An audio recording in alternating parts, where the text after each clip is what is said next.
Says I'm going live, man. I'm going live, man. Looks like. Let me see. Oh, there it is. I gotta turn off my own volume here because I have no idea what's going on. It's lagged. Good, I'm not looking at myself, which is like the worst thing to do whenever I'm recording these because I feel like such a dutz. But here we are. Vinny Melkus Outdoors, or Vincent Melkus Outdoor, whatever the hell I got going on now. But I was supposed to go. What's in the fishing world? What's going on? I think Aaron Martins, he's doing okay. I haven't been on here in a while, but I've been following that because I used to know the guy fairly well when I was a kid. He was a really awesome dude. To me, he's the greatest fisherman out there, greatest tournament fisherman. He's an awesome guy. I remember my mom and his wife used to do some of the weigh-ins, the Bass Opens, back in the day in the West, and that's where I actually got to meet him. And I fished in that too. And I was just a young kid, and it was pretty intimidating. The guy was awesome. A lot of those guys from the West Coast back in the day that are fishing, they're awesome. But apparently he's doing well. He's moving around, and surgery went well. But anyway, other things.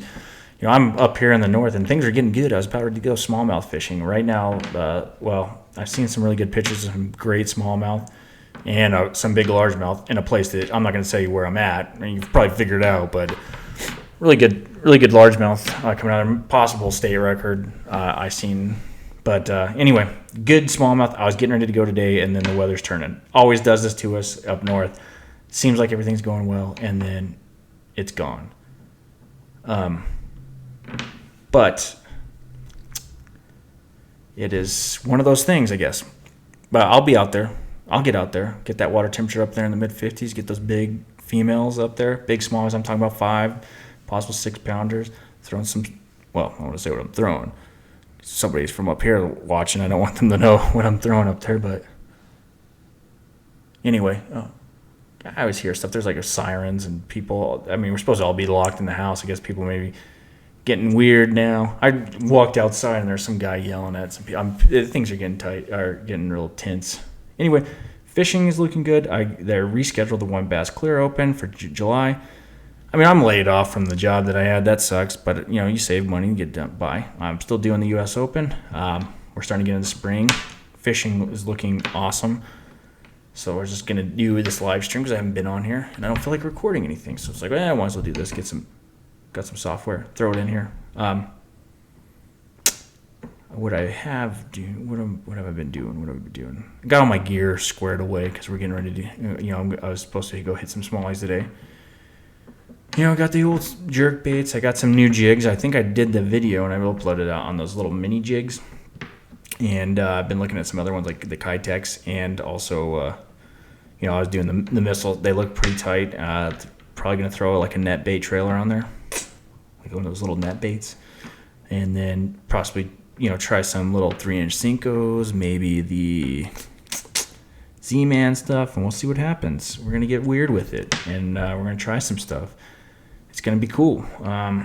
I'm a jerkbait guy, especially in the spring, so I'm throwing some Megabass stuff when I experiment with some of that Do Realis jerkbaits to see how they perform at this time of year. Usually I'm very successful on the 110, and then I experiment with hooks depending on water temperature, because you will see a huge difference in the performance of the 110 when you're hitting that 55 and then that water temperature creeps up. What is going on? Check the current resolution. How about the video's going, so I think I'm good. But anyway, you will see a huge difference. It's pretty distinct this time of year because you'll have those water columns that will, or a water column, the top water column. You'll notice when you get that sun up there, you'll go from, like I say, like a 55-degree water temperature. All of a sudden, it creeps up to like a 57, 58 in the midday. Well, in the morning, I'm starting off. I got my standard 110 that I've changed out, usually number 6. Wide gap Gamakatsus, and I'm throwing out there, bam, bam, bam, bam, suspending really good. All of a sudden, a couple of degrees go up. Now you notice that your bait is either sinking or floating. It's changed. That's when you got to be paying attention, and then you work with the hooks, because sometimes I've had it, all of a sudden the bite just dies, and it's like this bite should be getting better. Well, it's the performance of my bait, and sometimes it actually works out. So that's why you got to always be nimble. I don't always prescribe to one thing or the textbook. I'm a proponent of trying things. That's why I'm a trash fisherman. I got so much crap going on. I'm the guy. You might throw a top. I'm the guy. Hey, let's throw the Zero Spook in the middle of winter, just in case, just for in the hell of it. You never know. Sometimes you come into weird stuff. But yeah, so I'm always paying. That's what I really got good at, is just paying close attention to the performance, especially of your hard baits. As water temperatures in this, as you transition, especially in the spring when you have water temperatures that really transition from the low to mid 50s up into almost 60s. That's when you really start seeing some performance. I don't call them issues, but you see the difference in performance of those baits real pronounced in your suspending jerk baits. Also, you're throwing your crawdad. Rattle traps are a little bit of the exception. Lipless crankbaits, because I don't really throw too much of rattle traps. I throw jackals, yozuris. I'm a big fan of the jackals. I just have tremendous confidence in that bait, and I tend not to snag it as much. I think it has to do with that, that weighted lip, just the way it sits in the bottom, the way things, just the way it acts. I got a disc knocker, and I got the standard version in some colors.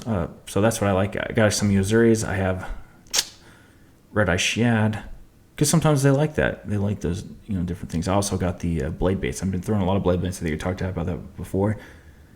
They're awesome. Catch a lot of fish on that, especially coming from the winter into spring. And I'm going to start throwing in the summer. What the heck? A lot of guys are throwing spoons out there, catching offshore fish. I'm going to start throwing those blade baits. Feels good. I feel like I want to do that, especially now that you got some really high quality ones. Talking about that Strike Pro that I was talking about, super great bait. And then the new, I got a couple new ones, but the ones that I have, that Megabass one, phenomenal, great bait.